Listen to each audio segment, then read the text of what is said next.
Hello guys. आज 20th lecture है और इस लेक्चर में हम पढ़ने वाले हैं offence and defence behaviour in insect.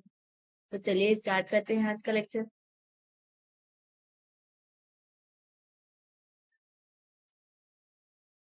Offence and defence behaviour in insect. Insect जो है उसमें अलग अलग टाइप्स के डिफेंस मैकेनिज्म पाई जाती हैं नेचुरल एनिमीज से एस्केप होने के लिए, यानी कि जो नेचुरल एनिमीज हैं, जो प्रीडेटर हैं, उनसे बचने के लिए इनमें इंसेक्ट में अलग अलग तरह की डिफेंस मैकेनिज्म पाई जाती हैं। इस बेसिस पर इंसेक्ट को ग्रुप्ड किया गया है। इस डिफेंस मैकेनिज्म की बेसिस पर 4 टाइप्स के जो है ग्रुप में डिवाइड किया गया है। फर्स्ट है behaviour defence, second structural defence, third है केमिकल और फोर्थ है कलरेशनल डिफेंस। बिहेवियर डिफेंस में क्या है कि इंसेक्ट जो है वो अलग अलग तरह के स्केपिंग जो डिफेंस मैकेनिज्म है उसमें पाई जाती है उसके बिहेवियर में। जैसे कि जंपिंग, फर्स्ट जंपिंग ये बहुत ही इफेक्टिव फॉर्म है। जंपिंग जो है वो एक इफेक्टिव फॉर्म है स्केप होने का, प्रीडेटर से बचने का। ये जिस तरह से ग्रास होपर है, ये जंप करके किसी भी प्रीडेटर से बच सकता है। तो ये बिहेवियर है इसका कि ये जंप करके ये प्रेडेटर से बच सकता है। इसके बाद है रिफ्लेक्स रिफ्लेक्स ड्रॉपिंग। इसमें जो कैटरपिलर होती है वो जब ऐसा उसको लगता है कि कोई प्रेडेटर उसके पास में आ रहा है, तब वो अपने फूड सोर्स से नीचे की तरफ एक सिल्क के स्टैंड पर इस सिल्क के स्टैंड के थ्रू नीचे की तरफ लटक जाती है अपने फूड सोर्स से। और जब उसको लगता है कि डेंजर चला गया है, कोई भी प्रीडेटर जो भी है वो चला गया है, तब वो उस सिल्क की जो स्टैंड है उसके थ्रू वापस से ऊपर की तरफ आ जाती है।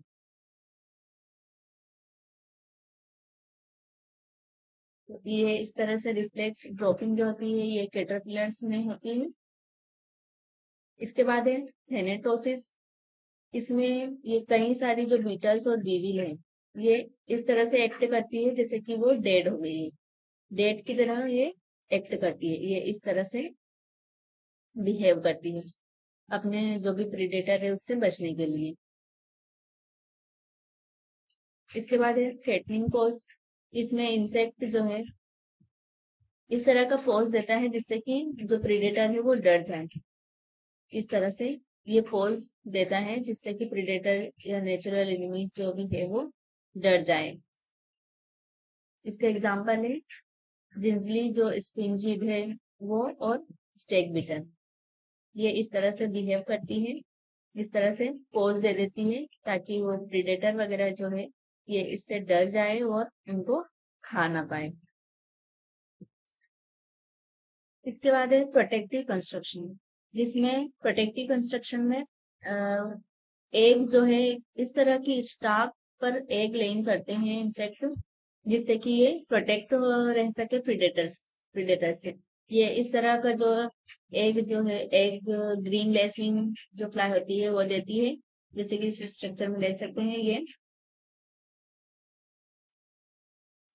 ये इस स्टाक के ऊपर इसके ऊपर एग लेइंग किया है इंसेक्ट ने। ये प्रीडेटर से बचने के लिए इस तरह से दिया जाता है। नीम्फ में भी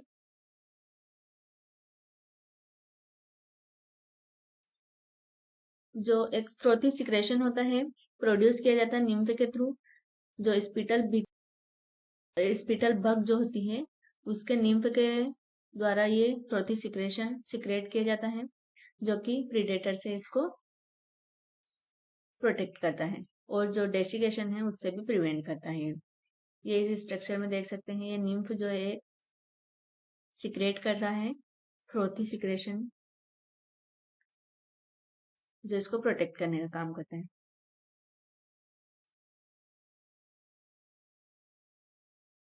बैगवर्म का जो लार्वा है वो एक पोर्टेबल कैश होता है जो कि प्लांट मटेरियल से बना होता है, उसमें रहता है और ये उसी के थ्रू मूव करता है फीडिंग भी करता है, और जब ये प्यूपेशन होता है, प्यूपेशन भी इसी के अंदर वो प्यूपेट में चला जाता है।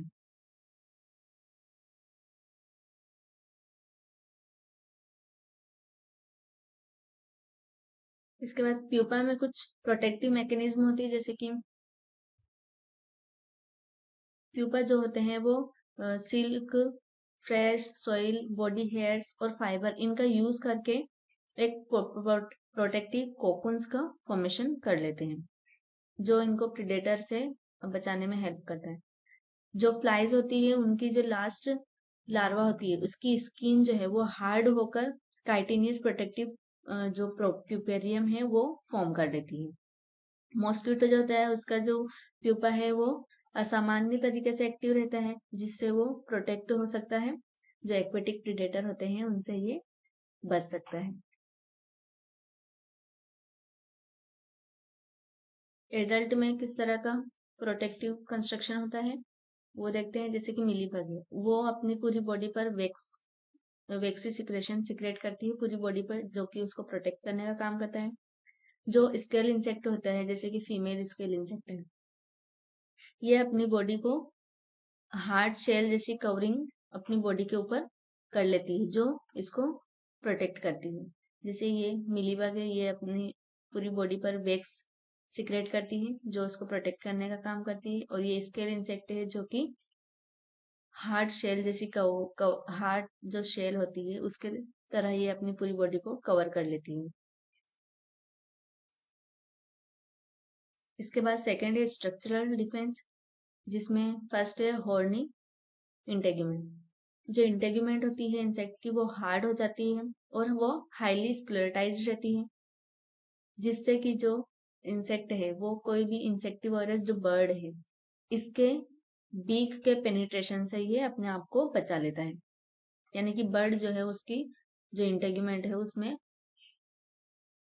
पेनिट्रेट नहीं कर पाती है, उसकी जो चोंच होती है उसको पेनिट्रेट नहीं कर पाती है।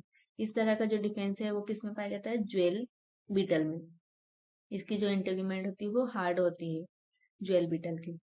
स्क्लेरोटाइज्ड सरसाई जो होती है, ये ईयर विंग्स में पाई जाती है, जो कि फोर्सेप लाइक होती है, और ये डिफेंस ऑर्गन की तरह काम करता है। ये ईयर विंग है, जिसकी ये जो सरसाई है ये फोर्सेप लाइक है, जो डिफेंस के लिए काम करती है।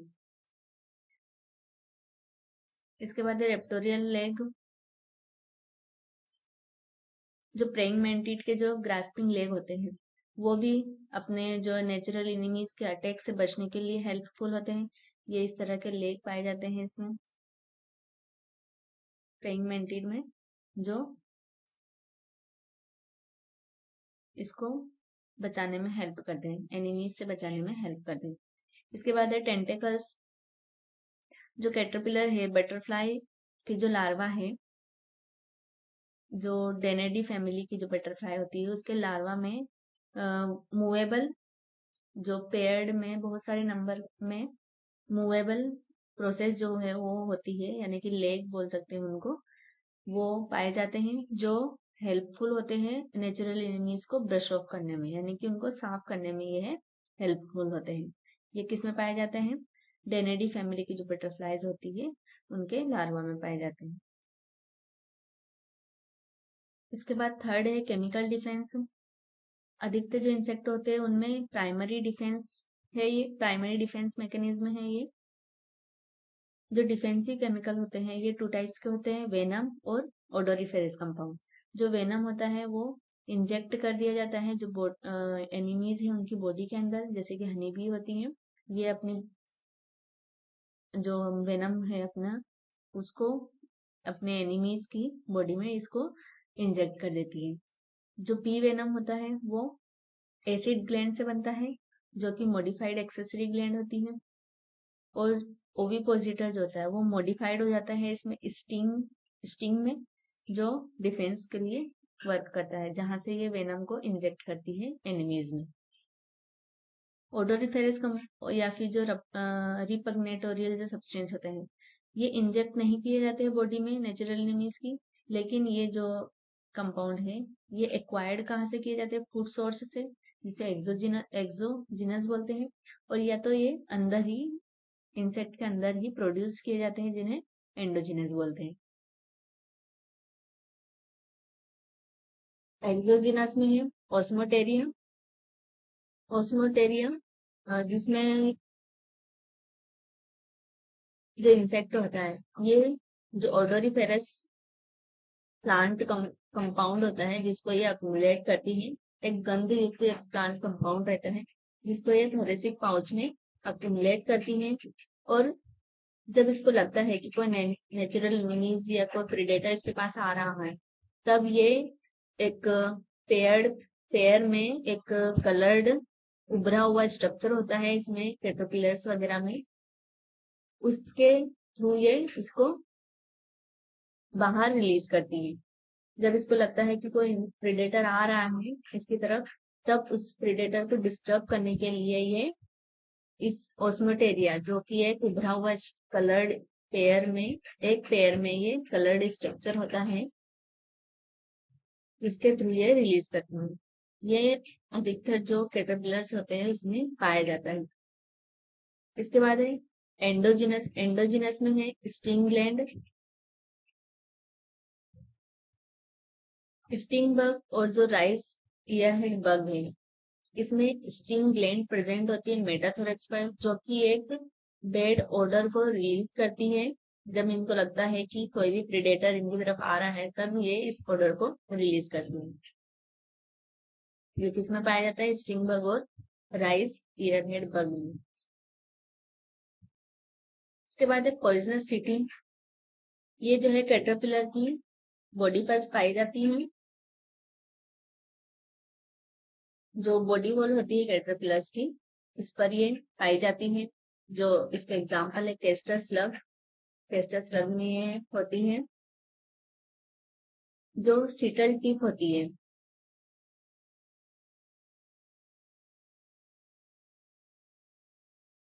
सीटल टिप जो होती है वो पॉइजनस ग्लैंड से पॉइजन को रिलीज करना बंद कर देती है। जब इसे लगता है कि इसको प्रेडेटर से कोई हार्म नहीं है, तब ये रिलीज करना बंद कर देती है।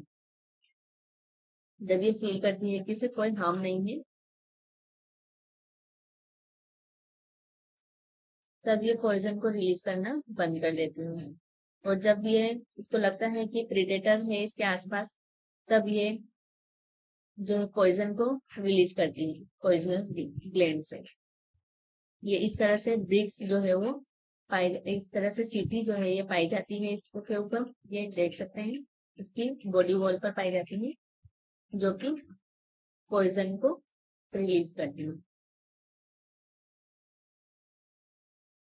इसके बाद फोर्थ है कलरेशनल डिफेंस, जिसमें फर्स्ट है क्रिप्टिक कलरेशन।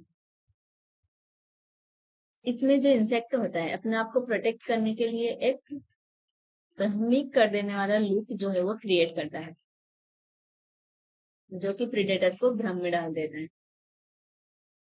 इसमें इंसेक्ट जो है वो इस तरह से दिखाई देता है जैसे इन्वायरमेंट में एक कॉमन जो कंपाउंड पाया जाता है उस ऑब्जेक्ट की तरह ये दिखाई देता है। जैसे फ्लावर हो गया, कुछ लीफ हो गया, इसकी तरह जो इंसेक्ट है वो उस ऑब्जेक्ट की तरह जो है बन जाता है इंसेक्ट में। और कलर भी जो है इंसेक्ट का बैकग्राउंड जो है, जो बैकग्राउंड होता है एनवायरमेंट का, उसकी तरह ये कलर भी इंसेक्ट बना लेता है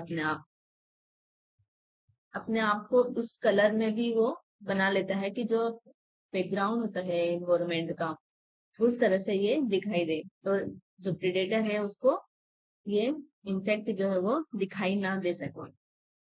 इस तरह से वो प्रेडेटर को भ्रमित करता है। ये 3 टाइप्स के होते हैं। ये भी क्रिप्टिक कलरेशन जो है वो भी 3 टाइप्स के होते हैं।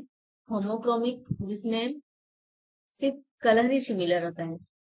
होमोक्रोमिक में ये किसी भी ऑब्जेक्ट का जो कलर ये सिमिलर कर लेता है। जैसे कि लीफ हो गया, लीफ का कलर है ग्रीन, तो ये ग्रीन हो जाता है जिससे कि प्रेडेटर इसको देख नहीं सके। या कि फ्लावर के कलर की तरह हो जाता है, तो प्रेडेटर जो है इसको फाइंड ना कर पाए इससे, जैसे कि प्रेइंग मेंटिड है, ये इसमें इस तरह का होमोक्रोमिक जो है ट्रिप्टिक कलरेशन पाया जाता है। इसके बाद है होमोमॉर्फिज्म, जिसमें फॉर्म सिमिलर होती है, ये किसी भी ऑब्जेक्ट की फॉर्म ले लेता है। इस तरह का काउबग में पाया जाता है होमोमॉर्फिज्म, जैसे कि इसमें देख सकते हैं ये फ्लावर का शेप ले लिया, तो इसमें फॉर्म सिमिलर होगा। इसमें जो है इंसेक्ट, जो प्रीडेटर होता है वो इंसेक्ट को आइडेंटिफाई नहीं कर पाता है कि ये फ्लावर है कि इंसेक्ट है, तो इस तरह से ये इसमें जो है डिफरेंस पाया जाता है। इसके बाद है होमोटाइपिज्म, जिसमें कलर और फॉर्म दोनों ही सिमिलर होता है, कलर भी सिमिलर होता है और जो फॉर्म होती है वो भी सिमिलर होता है। इस टाइप का जो होमोटाइपिज्म है वो स्टिंग इंसेक्ट में पाया जाता है। सेकेंड है रिवीलिंग कलरेशन, इसमें एग्जाम्पल है जो जाइंट सिल्कवॉर्म होता है, ये इसका एग्जाम्पल है। इसमें जो फॉर्मिंग होते हैं वो तो क्रिप्टिकली कलर्ड होते हैं, तो जो हैंड भी होते हैं वो अट्रैक्टिवली कलर्ड रहते हैं।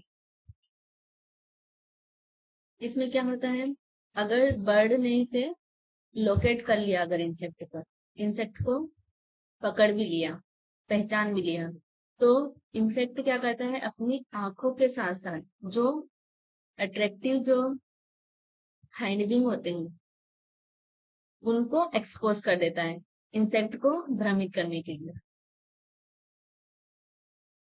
ये अगर बर्ड ने इसे इंसेक्ट को फाइंड कर लिया है, तो जो प्रे होता है, जो इंसेक्ट है, वो अपने ब्राइट हैंडविंग्स को जो है वो एक्सपोज कर देता है आइस के साथ साथ, तो प्रीडेटर जो है वो भ्रमित हो जाता है।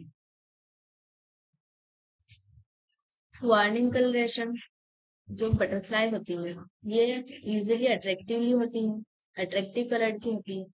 ये जो ब्राइट कलर होता है ये वार्निंग की तरह काम करता है प्रीडेटर के लिए। और जो लार्वा होती है मोनाज बटरफ्लाई का, जो लार्वा है, जब ये मिल्क वीड प्लांट पर फीड करती है, तो अगर ये कार्डियक ग्लाइकोडाइट्स को अगर इंजेक्ट कर लेती है, तब जो लार्वा और एडल्ट दोनों ही ये अनपेलेटेबल हो जाते हैं, यानी कि खाने योग्य नहीं रहते हैं प्रेडेटर में।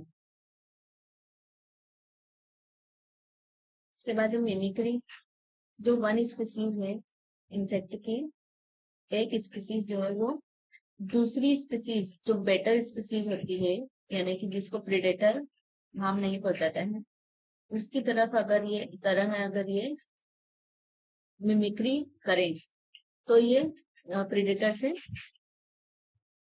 बच सकती है। इस मैकेनिज्म से, जो मिमिक्री वाली मैकेनिज्म है, इससे ये प्रेडेटर से बच सकती है।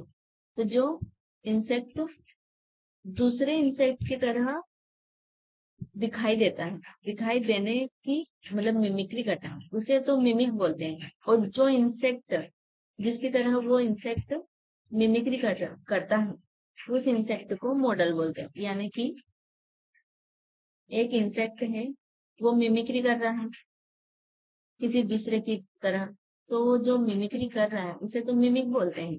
लेकिन जिस इंसेक्ट की तरह वो वर्क कर रहा है, मिमिक्री कर रहा है जिस इंसेक्ट की तरह, उसे मॉडल बोलते हैं। मिमिक्री में टू टाइप्स की है, Batesian mimicry. First Batesian mimicry. Batesian mimicry में क्या है, ये जो है पेलेटेबल जो स्पीसीज होती है, यानी कि जो स्पीसीज प्रेडेटर के लिए खाने लायक होती है, उनके लिए ही ये होती है बेडचेन मिमिक्री, उन्हीं तक ये सीमित होती है। इस मिमिक्री में जो मिमिक होते हैं, यानी कि जो मॉडल की तरह वर्क करते हैं, जो मिमिक्री करते हैं दूसरे इंसेक्ट की, उनको भी प्रोटेक्शन मिलता है इसमें, क्योंकि ये प्रेडेटर को भ्रमित करने के लिए मिमिक्री करते हैं। इसमें एग्जाम्पल है वायसरॉय बटरफ्लाई, लिमिनिटस आर्चिपस, जो कि मिमिक है, यानी कि ये मिमिक्री करती है किसी दूसरी बटरफ्लाई की तरह, जैसे कि ये मोनार्च बटरफ्लाई है, इसकी तरह ये मिमिक्री करती है। इसका जो साइंटिफिक नेम है वो है डेनास फ्लेक्सिपस। ये मॉडल है, क्योंकि ये जो बटरफ्लाई है, वाइसरॉय जो बटरफ्लाई है, ये इस मोनार्च बटरफ्लाई की तरह मिमिक्री करती है। तो ये मोनार्च बटरफ्लाई तो मॉडल हो गई, और जो वाई स्क्वायर बटरफ्लाई है ये मिमिक होगा।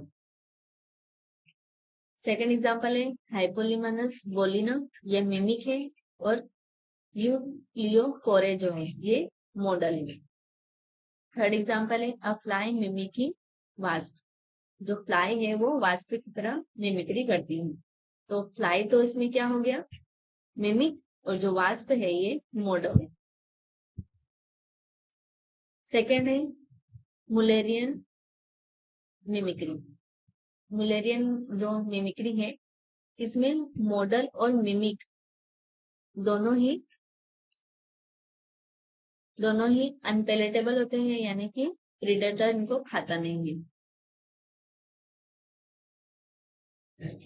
इसमें मॉडल और मिमिक दोनों को ही इंसेक्ट नहीं खाएगा, क्योंकि अगर प्रीडेटर है उसने अगर इंसेक्ट को इंजेक्ट कर लिया तो वो, यदि अगर प्रेडेटर ने किसी एक को भी इसमें से मॉडल या मिमिक दोनों में से किसी एक को इंजेक्ट कर लिया, तो बाद में जब इसको पता चल गया है कि ये हमारे खाने लायक नहीं है, तो ये दोनों मॉडल और मिमिक दोनों को ही नहीं खाएगा, दोनों को ही अवॉइड करेगा खाने के लिए। ये मिमिक्री जो है वो दोनों ही मिमिक और मॉडल दोनों के लिए एडवांटेजेस होती है। इसमें एग्जांपल है डेनस ट्राइसिकस और डेनस जेनेटो, ये इसका एग्जांपल है। तो ये था आज का लेक्चर डिफेंस बिहेवियर इंसेक्ट का। आई होप आपको समझ में आया होगा। अगर आपको समझ आया होगा